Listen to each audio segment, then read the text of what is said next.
تینوں کو دودھ پلایا۔ اس دوران حضرت علی سوتے رہے۔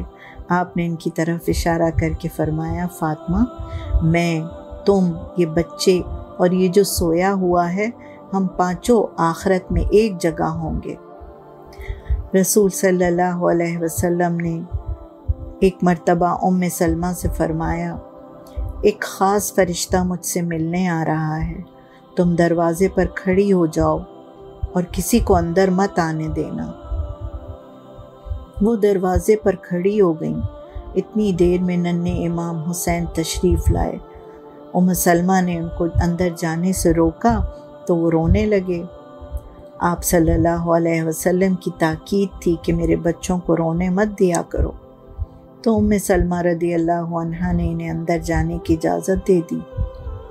اتنی دیر میں ام سلمہ کو نبی کریم کے زور زور سے رونے کی آواز آئی تو وہ گھبرا کر دوڑیں اور اندر گئیں تو دیکھا کہ رسول اللہ نے امام حسین کو سینے سے بھینچا ہوا تھا اور زار و قطار رو رہے تھے۔ آپ کی ہچکیاں بندھی ہوئی تھیں، داڑھی آنسوؤں سے تر تھی۔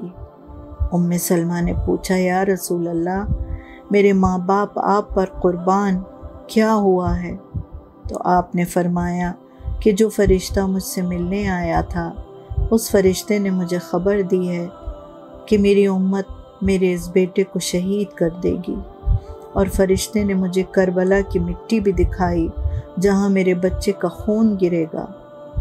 آپ کے لیے اس سے بڑا غم اور کیا ہو سکتا تھا کہ اپنے چہیتے نواسوں کے بارے میں ایسی خبر سنی، لیکن کوئی شکوہ بھی زبان پر نہ آیا۔ اللہ کی رضا میں راضی رہنے کی اس سے بڑی مثال شاید ہی دنیا میں کوئی اور ہو۔ آپ جانتے تھے کہ آپ کی امت آپ کے بچوں کے ساتھ کیا سلوک کرے گی، پھر بھی امت کی فکر میں مبتلا رہتے تھے۔ آپ صلی اللہ علیہ وسلم کے اس دار فانی سے کوچ کر جانے کے بعد صحابہ کرام اور خلفائے راشدین بھی حسن اور حسین رضی اللہ عنہما سے بہت محبت اور عقیدت رکھتے تھے۔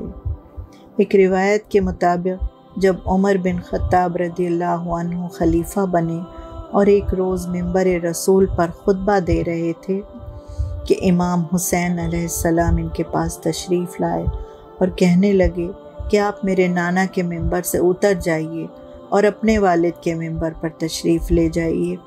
حضرت عمر نے جواب دیا، میرے والد کا تو کوئی منبر ہی نہیں ہے۔ یہ کہہ کر حضرت عمر نے ان کو اپنے پاس بٹھا لیا اور نماز کے بعد وہ حسین رضی اللہ عنہ کو اپنے ساتھ اپنے گھر لے گئے اور ان سے کہا کہ آپ ہمارے گھر آیا کیجیے۔ انہوں نے امام حسن اور حسین کا وظیفہ اپنے بیٹوں سے بھی بڑھ کر رکھا تھا۔ اس پر عبداللہ بن عمر نے اپنے والد سے شکوہ کیا، آپ نے میرا وظیفہ حسین اور حسن سے کم کیوں رکھا ہے؟ ہمارا وظیفہ بھی برابر ہونا چاہیے۔ لیکن حضرت عمر بیٹے پر ناراض ہوئے کہ تم کس کی برابری کا مطالبہ کر رہے ہو؟ تم عمر کے بیٹے ہو اور وہ رسول صلی اللہ علیہ وسلم کے نواسے ہیں۔ اگر آج تمہارا باپ امیر المومنین ہے تو یہ ان کے نانا کی برکت سے ہے، اس لیے اس سوچ کو ذہن سے نکال دو۔ عبداللہ بن عباس کہتے ہیں کہ میں نے رسول اللہ کو خواب میں دیکھا کہ آپ رسول اللہ کی پراگندہ کیفیت ہے اور آپ کے ہاتھ میں ایک بوتل ہے جس میں خون ہے۔ مجھ سے ان کی حالت دیکھی نہیں گئی۔ میں نے کہا، یا رسول اللہ، میرے ماں باپ آپ پر قربان، آپ کو کیا ہوا ہے؟ آپ نے فرمایا، میں حسین اور ان کے ساتھیوں کا خون جمع کر رہا ہوں، انہیں شہید کر دیا گیا ہے، قیامت کے دن میں ان کا وکیل بنوں گا۔ عبداللہ ابن عباس کہتے ہیں، میری آنکھ کھل گئی، میرا جسم کانپ رہا تھا۔ یہ خواب انہوں نے اس وقت دیکھا تھا جب امام حسین رضی اللہ عنہ کوفہ کی طرف روانہ ہوئے تھے، اور کچھ وقت کے بعد یہ خبر ان تک پہنچ گئی کہ امام حسین رضی اللہ عنہ اور ان کے ساتھیوں نے جام شہادت نوش فرما لیا ہے۔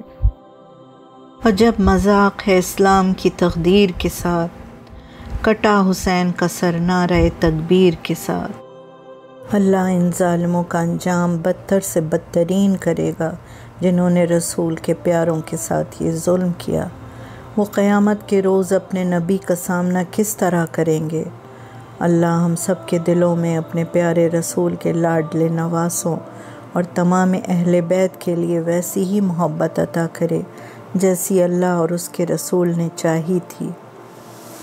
ہمارا اللہ بھی ایک ہے، رسول بھی ایک، قرآن بھی ایک ہے، رسول کا خاندان بھی ایک ہے، چاہے ہم شیعہ ہیں یا سنی ہیں، دیوبندی ہیں یا بریلوی ہیں، بس مقصد ایک ہے، اللہ کو راضی کرنا اور اس کے رسول کو راضی کرنا، اس کے خاندان کی عظمت کو دل سے قبول کرنا، اس کا اعتراف کرنا۔